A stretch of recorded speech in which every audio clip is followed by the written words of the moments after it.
Hi friends, welcome to my channel. Telangana విద్యార్థులకు big alert అండి. నేటి నుంచి కాలేజీలు అయితే బంద్ కానున్నాయి.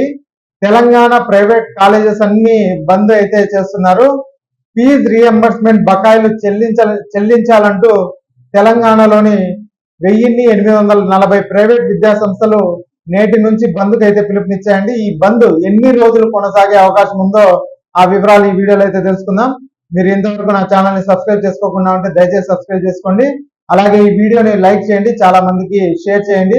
వీడియోని ఎక్కడ స్కిప్ చేయకుండా చివరికి చూడండి. ఆలస్యం చేయకుండా వీడియోలోకి అయితే వెళ్ళిపోదాం. ఫీజు రీఎంబర్స్మెంట్ బకాయిలు చెల్లించాలంటూ డిమాండ్ చేస్తూ తెలంగాణలోని ఉన్నత విద్యా సంస్థలు నేటి నుంచి బంద్కు అయితే పిలుపునిచ్చాయి.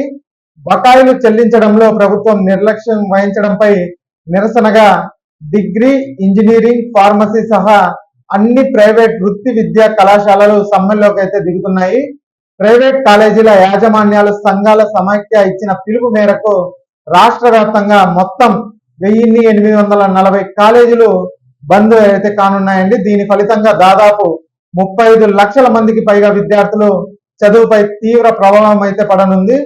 గత 4 ఏళ్లుగా పేరుకుపోయిన భారీ మొత్తంలో ఉన్న ఫీజు రీఎంబర్స్మెంట్ బకాయిలను వెంటనే విడుదల చేయాలని ప్రైవేట్ కాలేజీల సమాఖ్య గత 2 నెలలుగా ప్రభుత్వాన్ని అయితే డిమాండ్ చేస్తుంది. గతంలో ఉప ముఖ్యమంత్రి బట్టి విక్రమార్క దీపావళిలోగా 1200 కోట్లు విడుదల చేస్తామని హామీ కూడా ఇచ్చారు. అయితే హామీ మేరకు కేవలం 300 కోట్లు మాత్రమే విడుదల చేయడంతో మిగిలిన 900 కోట్లు విడుదల చేయాలని యాజమాన్యాలు పదే విజ్ఞప్తి చేసిన సానుకూల స్పందన అయితే రాలేదని, ఈ నేపథ్యంలో ప్రైవేట్ కాలేజీల యాజమాన్యాలు సమ్మె నోటీస్ ఇవ్వగా ఆదివారం ముఖ్యమంత్రి కార్యాలయం అధికారులు పార్టీ ప్రతినిధులతో మాట్లాడారు. తక్షణమే 150 కోట్లు విడుదల చేస్తామని హామీ ఇస్తూ సమ్మెను విరమించాలని కూడా కోరారండి. అయితే ప్రభుత్వం గతంలో ఇచ్చిన హామీ మేరకు బకాయిలు చెల్లించేంత వరకు సమ్మె విరమించేది లేదని యాజమాన్యాలు అయితే స్పష్టం చేశాయి.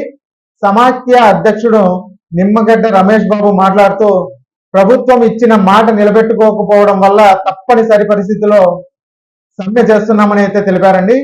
సోమవారం నుంచి అన్ని ఉన్నత విద్యా సంస్థలు మూతపడతాయని, ప్రభుత్వంతో చర్చలు జరుగుతున్నప్పటికీ బకాయిలు విడుదలయ్యే వరకు సమ్మె కొనసాగుతుందని ఆయన అయితే తేల్చి చెప్పారు. అంటే మనకి ఈ సమ్మె ఎన్ని రోజులు కొనసాగుతుంది అనేది పూర్తిగా క్లారిటీ అయితే లేదండి.